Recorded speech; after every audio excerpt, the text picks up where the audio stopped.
Ladies and gentlemen, I'm handing out winners this week like free toothbrushes at the dentist's office. It's time for week 10.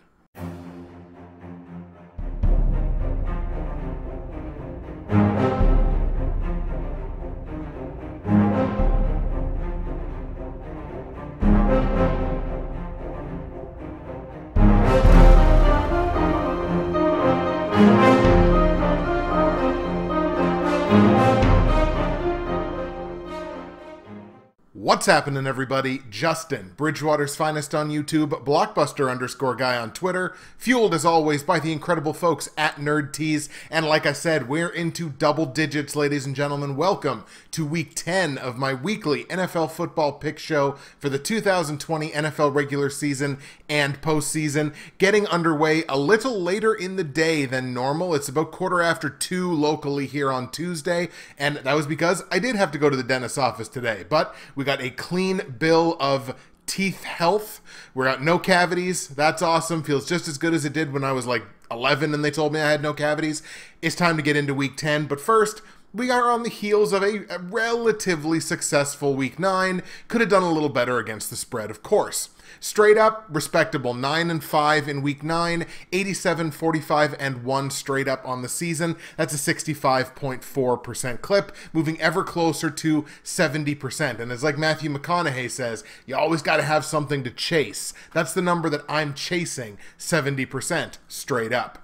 Against the spread, like I said, could have been better. Only went 5-9. That drops me back below 500 against the spread this season. 64-67-2. We'll be looking to right that ship this week. Now, the totals, we had a good week on the totals. 8-6. That's awesome. 57-73-3 on the season now in the totals. But if you think about it, we're what? We're week 10. We've got 8 weeks left in total, including this one. So if that happens for the next 8 weeks, that's plus 16 picks. I'm right back to 500. Huh, look at that. Aside from straight up, the platinum, gold, silver, and bronze picks are barely worth talking about, though, from last week. Did really poorly in those 4 picks. Went 3-1 straight up. I did miss Washington losing to division rival New York 23-20. But aside from that, then I only went 1-7 on the actual betting picks in those 4 games. Absolutely abysmal. The only one that I picked up was over 41.5 points in Pittsburgh and Dallas, and even that was a bit of a nail-biter.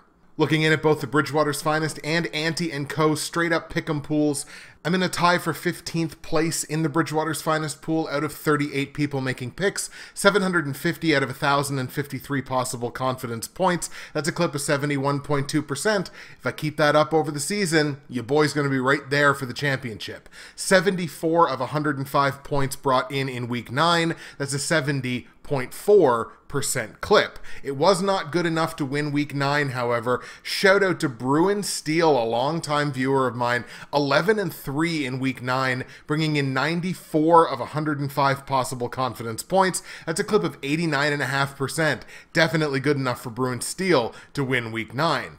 Gavin O'Connor, not only now the leader in the Bridgewater's finest pool, also the leader in the Ante & Co. pool. Gavin has really put together a hell of a season picking these games. 92-40-1, 786 out of 1,053 confidence points, a clip of 74.6%. But that just goes to show you, he's only, 36 points ahead of me, and I'm tied for 15th. So anything can still happen in this pool. In the Ante & Co. pool, I'm in a tie for 8th place out of 33 with my 87 correct straight-up picks this season. Went 9 for 14, obviously, in week 9. Timmy's Tiny Turtle was the winner in week 9, a name I have never called on this show before and will probably never call on this show again. 12-2 in week 9, a fantastic week for Timmy. 85.7% there as well, but once again, Gavin O'Connor, he's running away with things in these pools, man. Taking a peek into Fantasy Corner to see how my 6 fantasy football teams did in Week 9 action. A pretty solid fantasy week for me. 4-2 in my 6 teams. Now, one of those 2 losses, unfortunately, was in the Progs League yet again. I believe that's my 2nd straight loss in the Progs League. I dropped the game to Wuhan Jackalopes. I think it was like 140 to 126 or something along those lines. It was looking okay for a little bit, but kind of fell off the rails there later on Sunday. That drops me to 3-6, and I have to imagine my playoff hopes all but dashed in that league where I was defending a championship. What can I say? The combination of Lamar Jackson and Marquise Brown, which are my 2 keepers in that league, that stack has just provided almost nothing all season. So, you know, tough to compete. But I do have a Week 10 matchup against Gio Nose. Currently, it's a projected loss, but let's see what we can do this week against Gio. In the Professionals Dynasty League, picked up the victory against Touchdown for Watt. That makes me 8-1 on the season in the Professionals Dynasty League. And I got a Week 10 matchup against my good friend Conrad. Watts on, Watts off. It's a projected win for me right now. I'm feeling great at 8-1. I really feel like this could be my season, maybe to, you know, do the thing for a second time. And I'll take this opportunity, as I always do, to remind you that if you go to the description of the video file on YouTube or the audio file on SoundCloud, iTunes, or wherever you get your favorite podcasts like this one, you can find all of my results from last week, all of my straight up against the spread and over-under plays for Week 10 in the NFL. You can find information on joining both the Bridgewater's Finest and Ante & Co. Pick'em pools for 2020. You can find information on joining the NFL YouTube Prognosticators Facebook page, and you can find information on my great friends and sponsors at NerdTees. Ladies and gentlemen, NerdTees is where you need to go to fulfill all of your hot drink requirements. Nerdtees.ca. You can hit up my promo code, which is BWFinest. That's going to save you 15% at checkout. You're also going to get free shipping in Canada on any order over $100, which is a great deal. If you're in the US, you also get a great conversion rate on the US dollar. Today's blend is an old stalwart, an old classic Amaretto Almond Biscotti. It is so good. Such a tasty, smooth blend. Really nice tea. Look, and there's so many of them. There's so many great blends, you guys, on nerdtees.ca. You know that if you've checked them out, but if you haven't, make sure you head on over and make sure you hit that promo code. BWFinest. Save your money. Get your free shipping. Find yourself something to love, or find someone you love something to love. You can do it at nerdtees.ca. I'm back in the friendly confines recording in my normal recording setup for Week 10's slate of 14 games. We're going to get started with the Thursday night game, the Tennessee Titans and the Indianapolis Colts in a division matchup in Tennessee.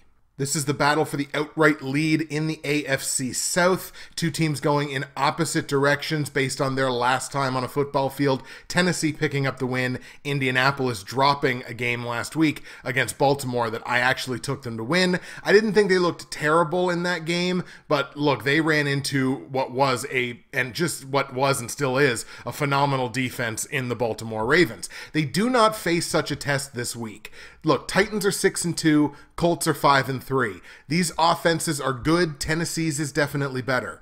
These defenses, Indianapolis's is really good. Tennessee's, it's all right. I can't exactly say it's great, though. Titans have not yet dropped a game in the division at 2-0, and they are a sparkling 4-1 on their home field, so it is no surprise that the Titans are favored in this game. However, what may tip the scales just a little bit is the injury concerns on both sidelines. For Indianapolis, tight end Jack Doyle, he suffered a concussion. I feel like I've said that in years past. I don't think this is Doyle's first go-around with the concussion. He is in protocol. Seems like he's unlikely to play on a short week. And on Tennessee's side, it's on their offensive line. Left guard Roger Saffold injured his shoulder. No update on him as of last check. I would have to consider him fairly questionable also on what is a short week. Look, Tennessee got the job done last week against an inferior Chicago Bears squad, a team that they absolutely should beat 9 times out of 10. They did their job. Indianapolis, no, they didn't beat Baltimore, but again, that is such a good football team. Now, Indianapolis's offense did not look great in that game, but they will not face the same kind of defensive test this week as they did against the Ravens. I actually like Indianapolis to win this game outright. Yes, Tennessee has the better offense. There is no question about that. It's playing better lately, and it's playing better overall on the season. But I'm leaning on that Indianapolis Colts defense, which other than like one hiccup a couple of weeks ago, has been playing very well and very consistently all season long. They did only give up 24 points last week to that fairly explosive Baltimore, or at least with the capacity to be explosive, that Baltimore offense.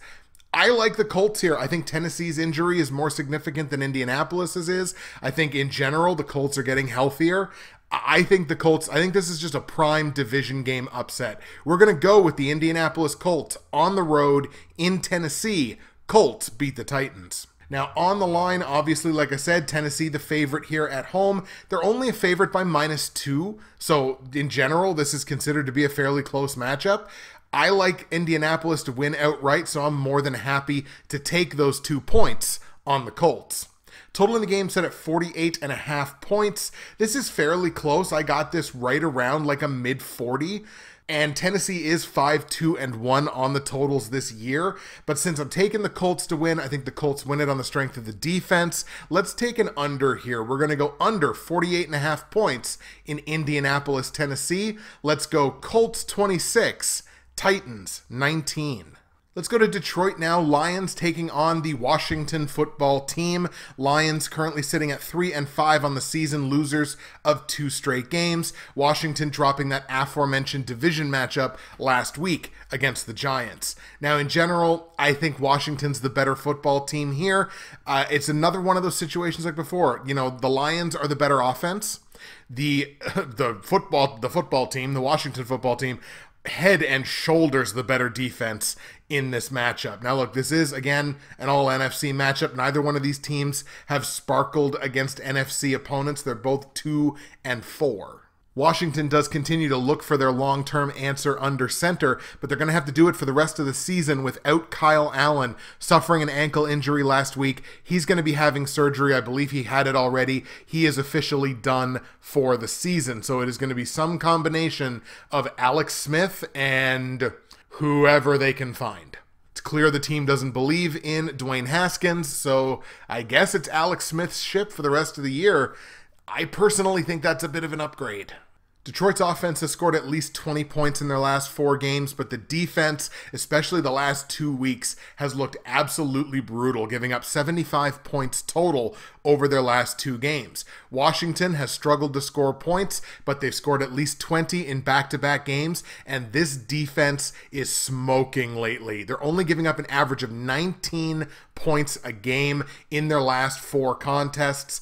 I'm going to lean on the better defense here for the second game in a row, even though it is a slight upset. I'm going to take the Washington football team in Detroit to beat the Lions. On the line, Washington, 3.5-point dogs in Detroit. I mean, look, I think this would be a hedge either way. I really don't like the fact that in order to lay the points on Detroit, you got to lay that extra half point in most places. This would be a hedge one way or the other. I like Washington to win outright. Let's take Washington plus 3.5. Total in the game, 46.5 points.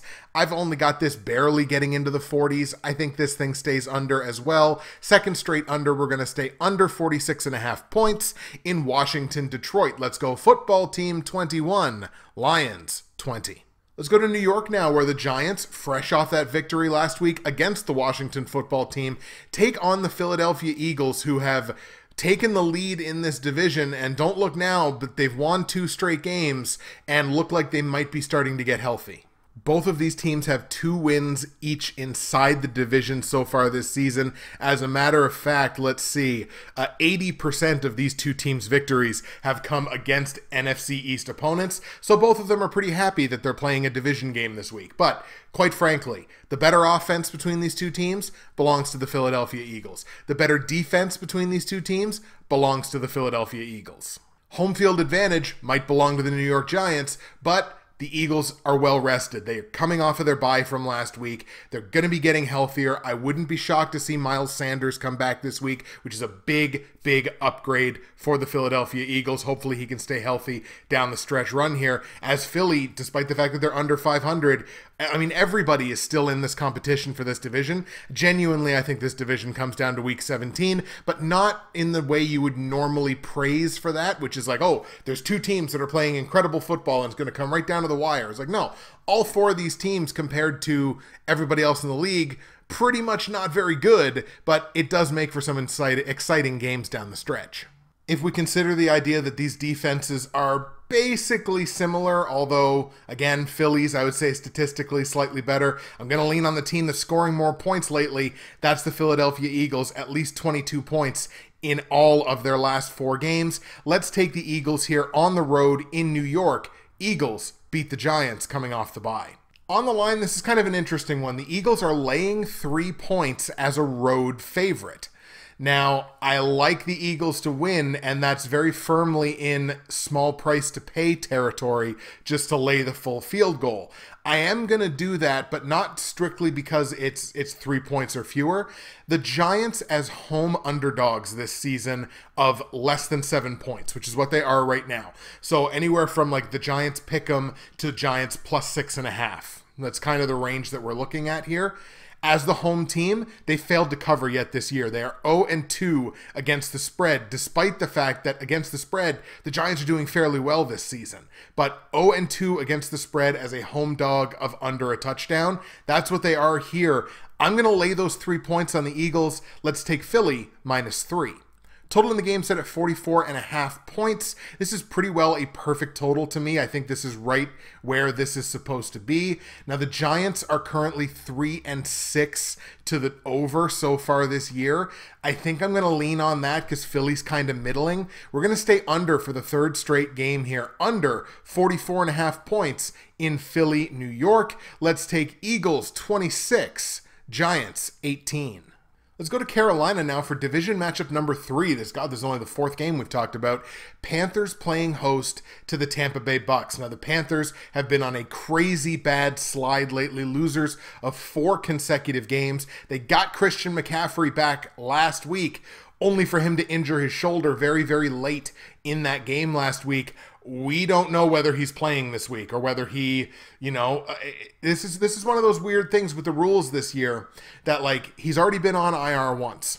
If he would have to go on IR again, even though it's like, oh, well, if he goes on IR, he only has to miss 3 games. No. If you go on IR a second time, your season is done if it's not COVID related. So if he gets an injury that would require him going on the IR again, that's going to be it for Christian McCaffrey's season and for the fantasy football seasons of many, many, many McCaffrey owners. But the Panthers, losers of 4 straight games. They got McCaffrey back. He leaves late last week. We don't know what his status is. It might be time to re-grab Mike Davis off the waiver wire in your fantasy leagues, ladies and gentlemen. And the Tampa Bay Bucks get absolutely, utterly, thoroughly curb stomp embarrassed by the New Orleans Saints, who all of a sudden have won 5 straight games and look like the dominant team in the NFC. The Bucks looked less than average.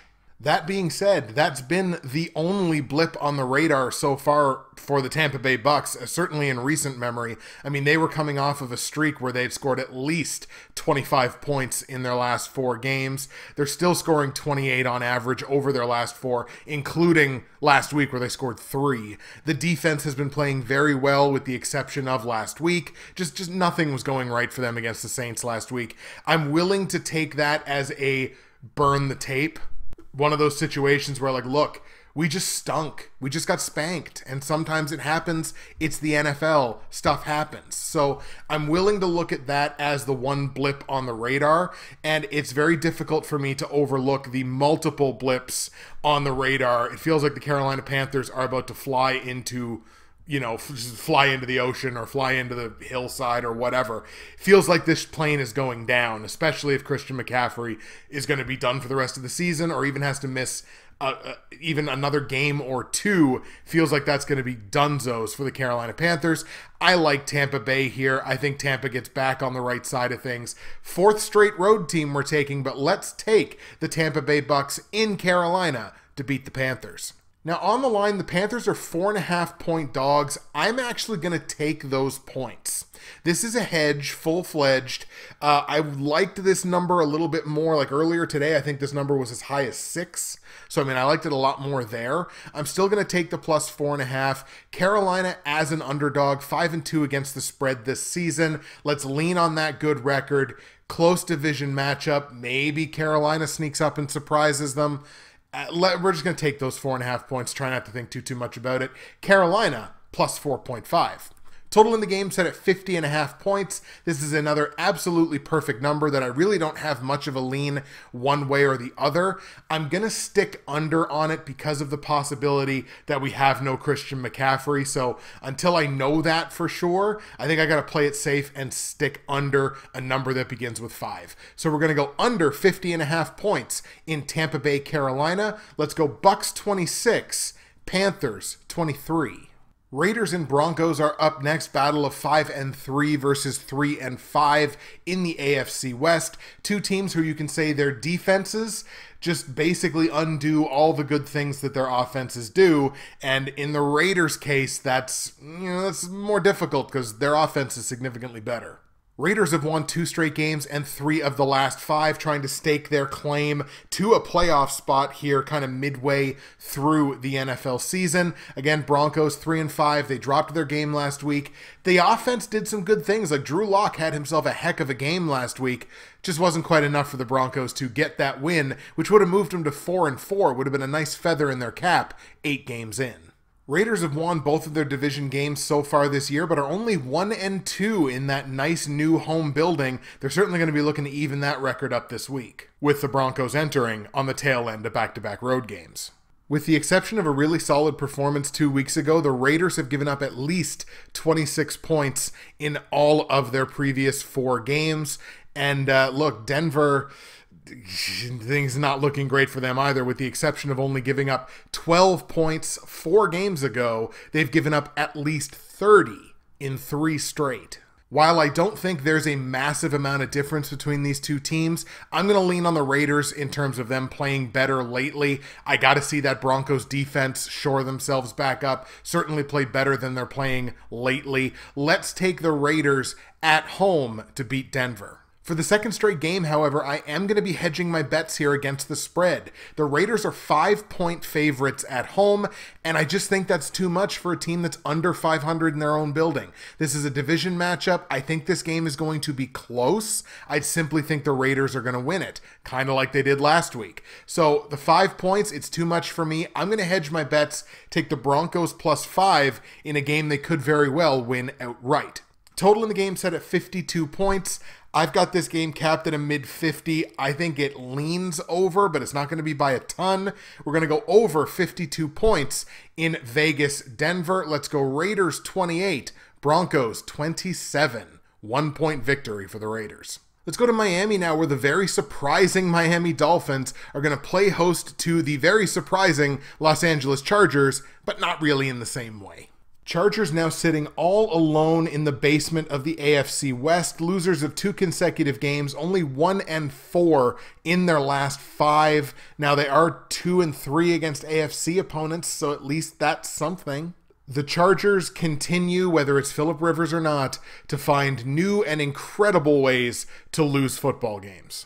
And in the meantime, the Miami Dolphins have started to cruise, winners of not 1, not 2, not 3, but 4 straight football games are the Miami Dolphins after starting the season 1-3 through their first 4 games. An incredible turnaround for Miami, and Tua looks like he's starting to get used to this whole NFL thing. Now, there are injury concerns here on both sidelines, but like with a previous game, I'm getting a little more concerned with one team over the other. On the Dolphins sideline, it's wide receiver Preston Williams. He sprained his foot last week. The Dolphins are, quote, preparing to play without him for the foreseeable future. That's 4 touchdowns on the season that they're going to have to find another way to make up. The Dolphins cannot really afford to be losing weapons left, right, and center. And unfortunately, that's kind of what they're doing. We're also looking at, Myles Gaskin. He missed last week. I believe he's still going to be out this week. He went on IR, I think, now, if I'm remembering correctly. So he's going to be out multiple weeks. That offense cannot afford to be losing these pieces and relying so heavily on their defense all the time. For the Chargers, it's tackle Brian Bulaga of former Green Bay Packers fame, aggravating his back injury that he's been dealing with for, it feels like, quite some time. No update on him as of press time. I would have to consider him doubtful for this game. Certainly not going to help Justin Herbert's prospects to lose one of your starting tackles. Now, there is absolutely nothing wrong with the Chargers on the offensive side of the football. At least 26 points a game over their last 4, and they're averaging 31 a game over that span as well. It's the defense. They have not given up less than 29 points in a game in the last month. That defense playing terribly, one of the worst defenses over that last 4 to 5 week span in the NFL. Meanwhile, the Dolphins, they're scoring at will. They're not really giving up points. A little bit of a hiccup last week where they gave up 31, but that was to Kyler Murray and the Arizona Cardinals, a very, very good offense.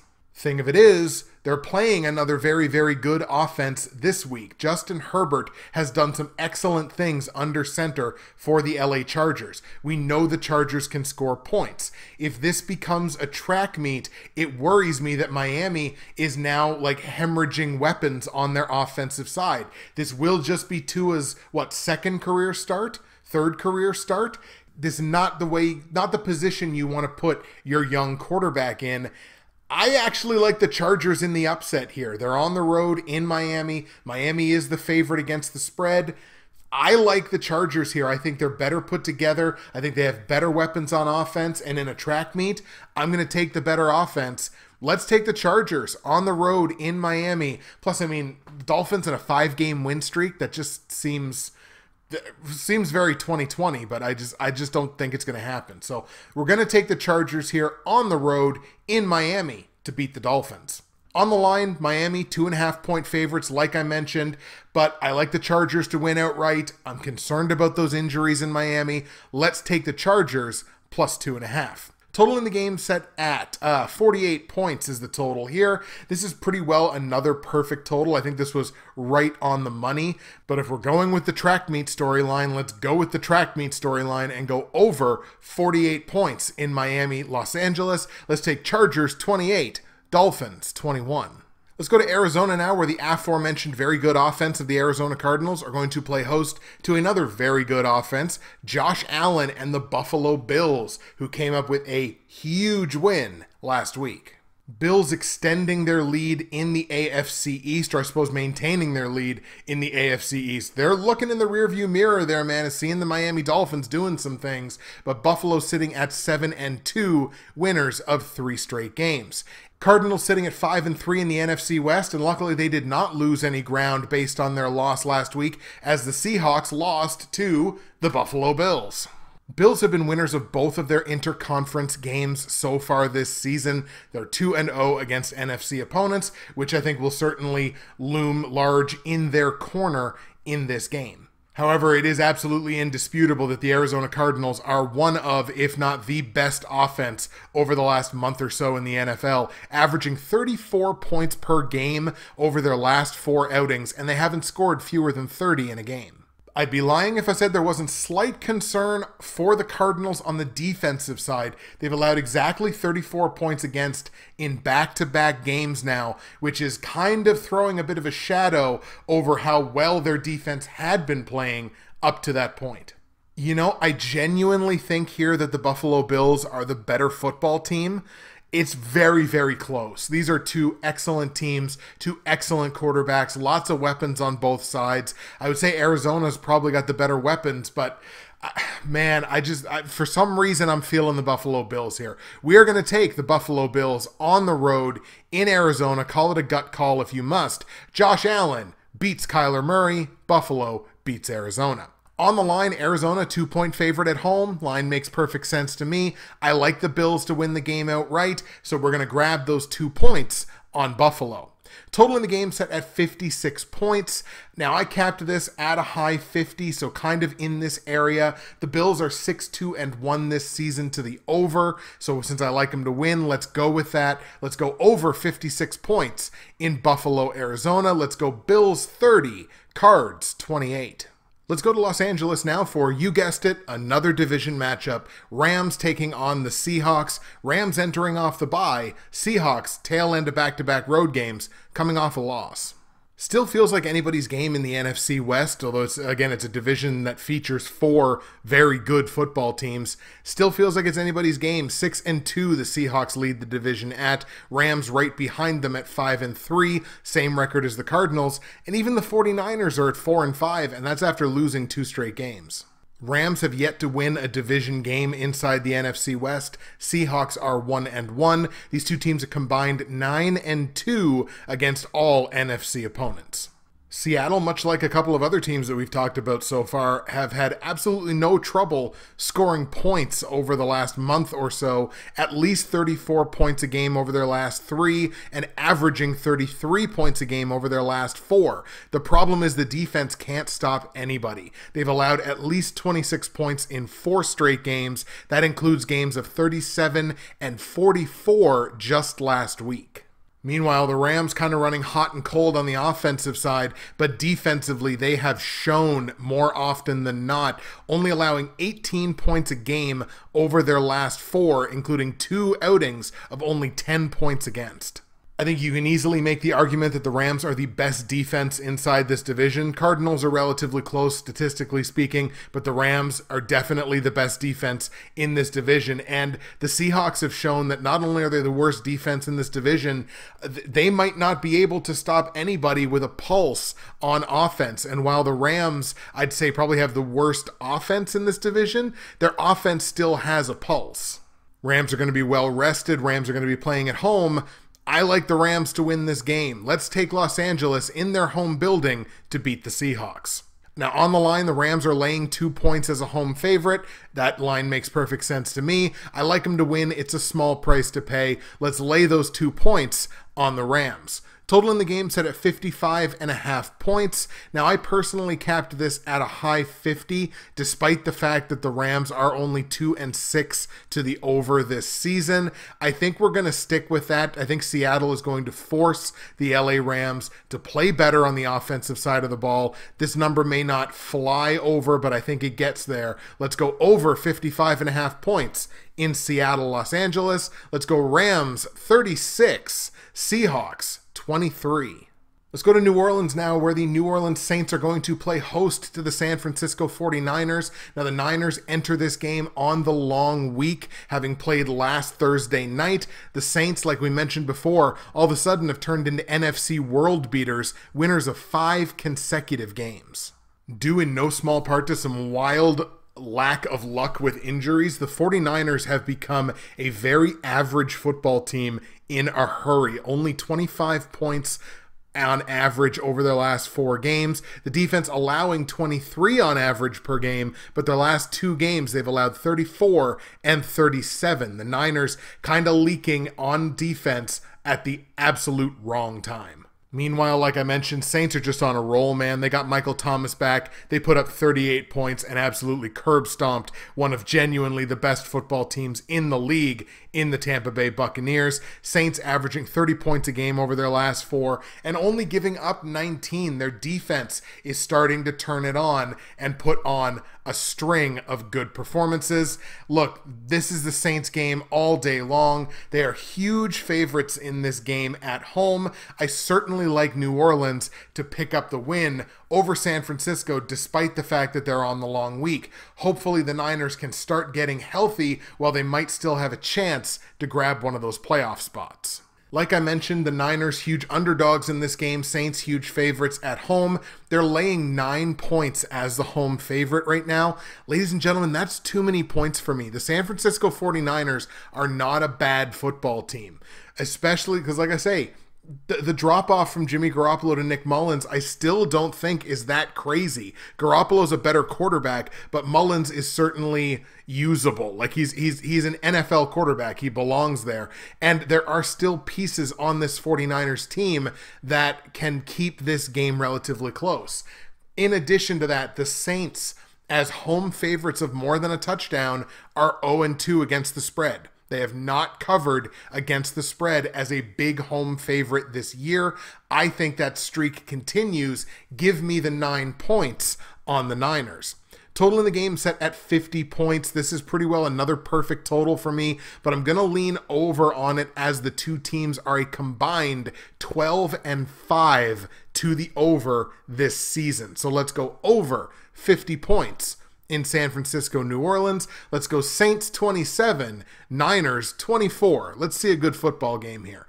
And the last game we're going to look at before we get to the platinum, gold, silver, and bronze picks for week 10 is going to be the Pittsburgh Steelers playing host to the Cincinnati Bengals. And Pittsburgh, man, the news not great out of Steelerland.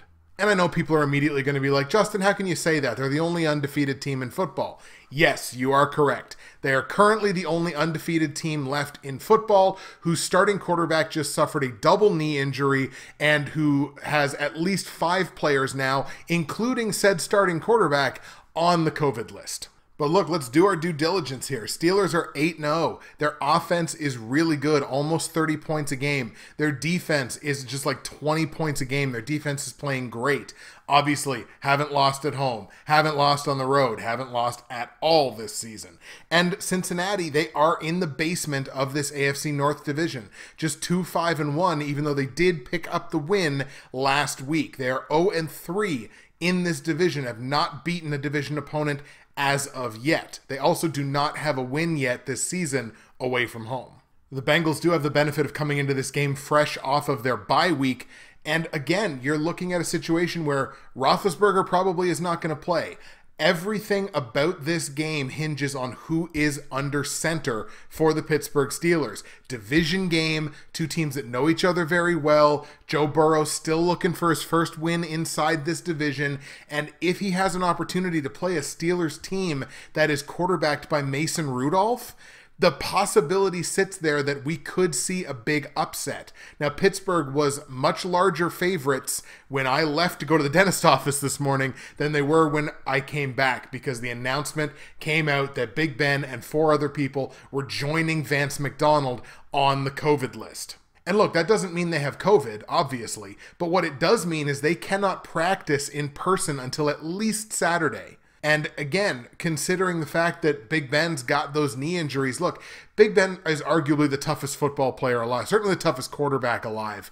Like, he'll just play. It doesn't matter what's going on with him. He could have his heart outside of his chest, and it feels like he would still play the football. But you're on the COVID list. You don't have a chance to practice all week. You got a well-rested division opponent that's going to be coming into your building looking to upset you big time, and now you got to put Mason Rudolph out there.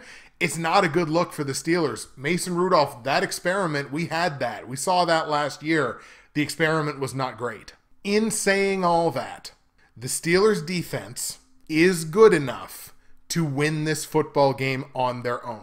Joe Burrow has done some great things for the Bengals this season. A 15-5 touchdown to interception ratio, I believe, something in that area.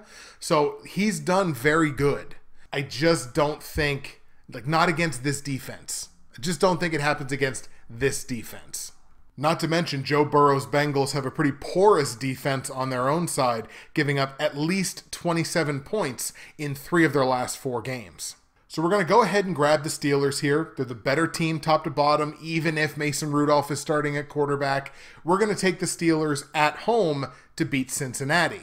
However, Pittsburgh currently still favored by 7.5 points at home against the spread. We're hedging our bets on this one. We're grabbing the Bengals plus those 7.5 points. It's a division game. Cincinnati's 5-2 against the spread as an underdog, 3-1 as an underdog away from home. Cincinnati, it will be able to cover this number. So we're going to grab plus 7.5 on the Cincinnati Bengals while taking the Steelers to win the game straight up. Total in the game set at 47.5 points. I have this capped at a low 50, so I think we're going to stick with the over here, not by a ton, but let's go over 47.5 points in Cincinnati-Pittsburgh. Let's go Steelers 28, Bengals 24. Close football game. All right, folks, here we go. Platinum, gold, silver, and bronze picks for Week 10 in the NFL. We're going to start, of course, at the bottom with the bronze pick. 8-1 straight up this season, and a combined 7-10-1 on the betting picks. Sees the Chicago Bears at home, kind of limping into Soldier Field, down their top two now running backs. The Chicago Bears playing host to the Minnesota Vikings. All NFC North matchup here, and this is two teams going very much in the opposite directions. The Bears are 5-4, but they're losers of 3 straight games. Minnesota's 3-5, but they've won 2 straight and looked fairly good doing it as well. Bears have only played 1 game so far in the division. The Vikings have 2 wins already inside the NFC North in 3 chances. Like I mentioned, injury concern here for the Chicago Bears. It's running back David Montgomery. He suffered a concussion late in the game last week. He is in protocol. His status is uncertain, so it's possible that the Bears could go into this game down their top 2 running backs, David Montgomery and, of course, Tariq Cohen, who's been out for the vast majority of the season. That would lead them to what? Cordero Patterson with all of the running back duties in the game?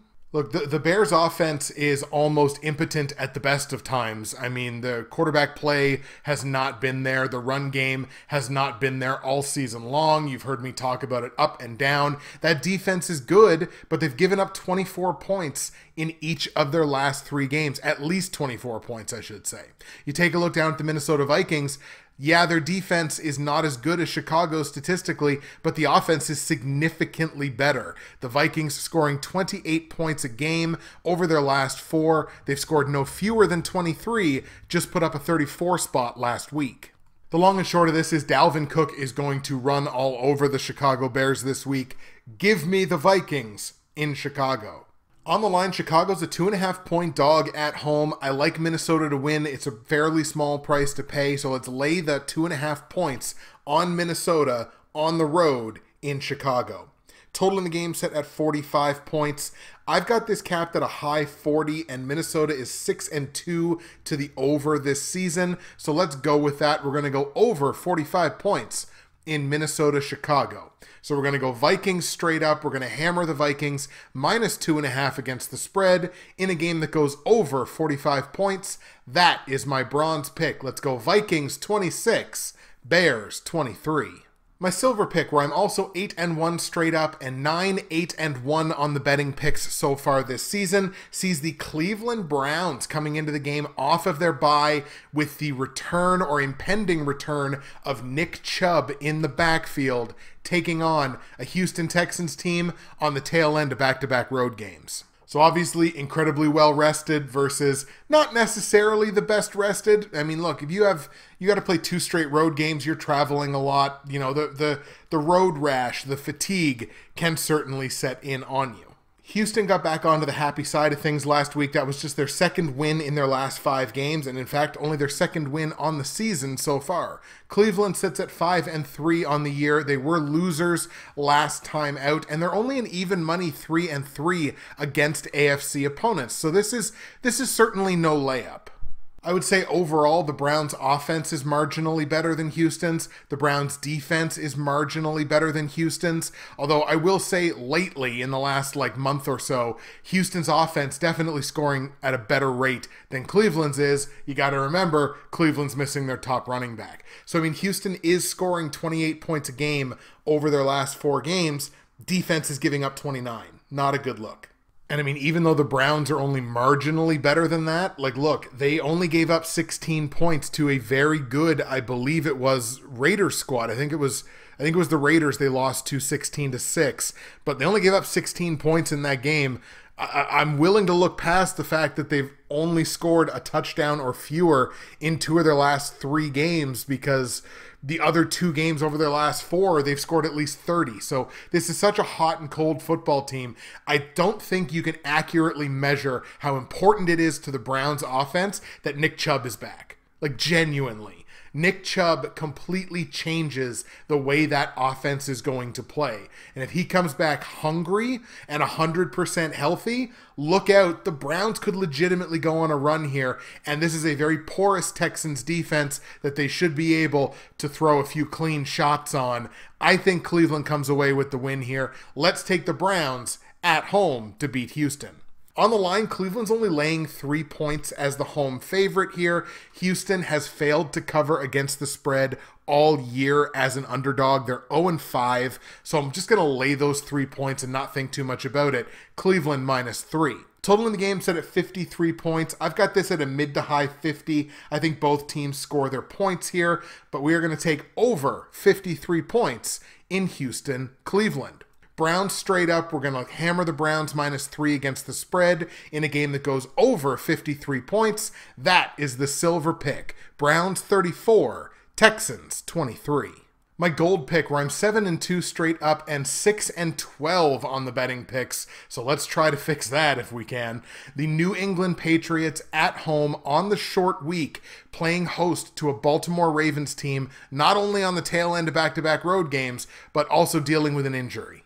I simply don't adequately know what to make of this Ravens team from a consistency perspective. I know at the top end, at their highest end, they are inarguably one of the best teams in football. But on a consistent basis, sometimes it's difficult to trust them. Now, they did get a big win last week against a quality opponent. They won that game 24-10. The defense played very well. The offense did what it needed to do. I think that's what it is. It's the offensive letdown of, like, you expect this team to be scoring much more than they are, and it just feels a little troublesome, even though you sit here and you look and it's like, well, they're almost averaging 30 points a game. Like, how much more do you want? Meanwhile, like I mentioned, Patriots are going to enter this game on the short week. This is certainly not the same Patriots team that we have seen. They barely beat the friggin' Jets on Monday night. This Patriots team looks bad. I really genuinely feel like I'm going to fade this team against anybody with a pulse, and Baltimore more than certainly has themselves a pulse. Like, look, New England got the win. It's their only win in their last 5 games, but they got the win against a team that was 0-8 and is now 0-9 and is actively not trying to win. And it took a last-second field goal for this Patriots team to beat that team. As I mentioned, the Ravens are dealing with an injury. It's on their defensive line. Defensive end Calais Campbell, one of the big free agent acquisitions in the offseason, he has an injured calf. He is expected right now to miss multiple weeks. And yes, that is a significant loss on the defensive line. But genuinely, like, that's one of the reasons why they brought in a Yannick Ngakoue. Like, this team is so good on the defensive side. This is going to be next man up, and he's going to be missed, but it's not crippling like it would be on some other teams. You know, nothing about these two teams over their last 4 games respectively, or just overall in the full context of the season. There's nothing about this that makes me feel like the New England Patriots are going to win this football game. I'm going to lean on the fact that the Baltimore Ravens have not lost a game on the road yet this season. Baltimore goes into Gillette Stadium and hangs another loss on Cam Newton and Bill Belichick and the New England Patriots. Let's take Baltimore to beat New England. Now, on the line, the Ravens are a 7.5-point favorite on the road in Gillette Stadium. That is a number that I don't think Patriots fans thought maybe at times they'd ever see again. What a massive line against the New England Patriots in New England. And you know what? It's justified. As a favorite, Baltimore's margin of victory so far this season is 10.1 points on average. It's almost a full field goal over what they need to cover here. Look, yes, it's 7.5. It's more than a touchdown. This is 100% a justified line that I think Baltimore is going to cover. Let's take Baltimore minus 7.5 points at New England. Total in the game set at 41.5 points. New England's defense certainly is not terrible. New England's defense can play some ball. I don't know what you're going to get out of the offensive side other than throw the ball to Jacoby Myers, because that seems to be working really well. I'm going to stick with the under here. I only have this thing capped like into the very low 30s. So we're going to stick under the lowest number on the week, under 41.5 points in Baltimore, New England. Ravens straight up. We're going to hammer the Ravens minus 7.5 against the spread in a game that goes under 41.5 points. That is your gold pick. We're going to go Ravens 20, Patriots 10. And the last game we're going to look at is my Green Bay Packers playing host to the Jacksonville Jaguars. Packers enter the game on the long week. Jags come into the game with an injury. And oh, I will mention, platinum pick, 5-4 straight up on the season, just 5-13 on the betting picks. Ooh. Packers feel like they're in prime position here to pull away in the NFC North. We all know the Chicago Bears are not a 5-4 football team. The last 3 games has shown that. Minnesota and Detroit have only got 3 wins on the season. Green Bay wins another game. I figure they'll probably be 2 games clear in the NFC North, just a little over halfway through. Meanwhile, Jacksonville, 7 straight losses, one of the worst teams in football, certainly on their way to another top 5 pick. And for the folks who own this team, it doesn't come as a great surprise. I shouldn't say for the folks, I should say given the folks who own this team, it's not a huge surprise. The cons, a proud tradition of losing from Jacksonville all the way to All Elite Wrestling. Anyway, Green Bay is going to curb stomp here. Green Bay is going to run over this team. They have no reason not to. The game's in Green Bay. Jacksonville has not won on the road yet this season. Aaron Jones is back, and he looks to be absolutely fine from the injury scare there. Jamal Williams going to be coming back from the COVID list. I think he's going to have himself a big game. Green Bay's got more weapons than people give them credit for, and I think certainly as soon as Alan Lazard comes back, that just puts another weapon, another bullet, if you will, in the chamber of Aaron Rodgers, the gunslinger in the NFL. Green Bay gets this thing done in a big, bad way. But due diligence, I got to mention, on Jacksonville's side, wide receiver Laviska Shenault dealing with a hamstring injury. No update as of the last time I checked. I have to consider him questionable heading into the game. Whether Laviska Shenault plays or not, it's not going to make much of a difference here. Green Bay's going to win, and they are the heaviest favorites against the spread of any team this week. Green Bay rolls against the Jags. On the line, the Packers are 14-point favorites against Jacksonville. Now, I want to kind of reiterate something that was actually just mentioned to me earlier today by the blind Canadian cat, my good friend Cody, a fellow prognosticator in this community. He mentioned something about double-digit spreads and how they have been absolutely awful the last couple of weeks. But you know what? It's the Packers and it's the Jags, and one team is the model of an NFL franchise and the other team is the Jags. So we are going to lay those 14 points on Aaron Rodgers and the Green Bay Packers. I would expect them to get out to a big lead in this game and then ride their running backs all the way to a big win against Jacksonville. 14 points is not too much for me here. It's great team against not great team, laying the points. I mean, guys, the Jags are giving up 33 points a game over the last month. Like, come on. Total in the game is set at 52, and this genuinely feels like one of those totals that one team may cover on their own, even though it is a low 50. I've got this game in the 60s, so I feel great about taking over 52 points in Green Bay, Jacksonville. Packers straight up, we're going to hammer the Packers minus 14 against the spread in a game that goes over 52 points. That is your platinum pick. Green Bay 39, Jacksonville 23.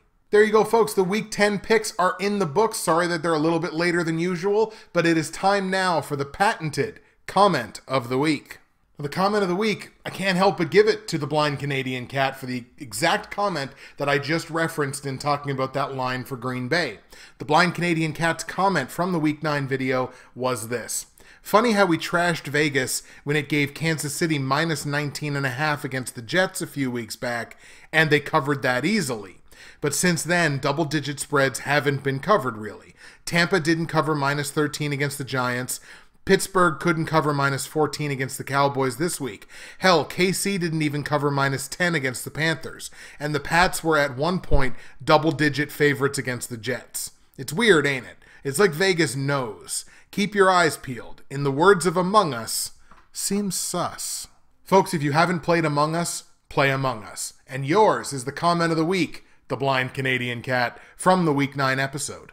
Week 10 is in the books. We are well over halfway now into the overall NFL season. Just a few short weeks left until both Christmas and the NFL playoffs. Let's just, everybody keep our fingers crossed. We're going to get there. It takes all of us. We're going to get there as a team. That's it for me, Justin, Bridgewater's Finest on YouTube, Blockbuster_guy on Twitter, fueled as always by the incredible folks at NerdTees. Thank you so much for listening and watching. We will see you again in week number 11. Best of luck.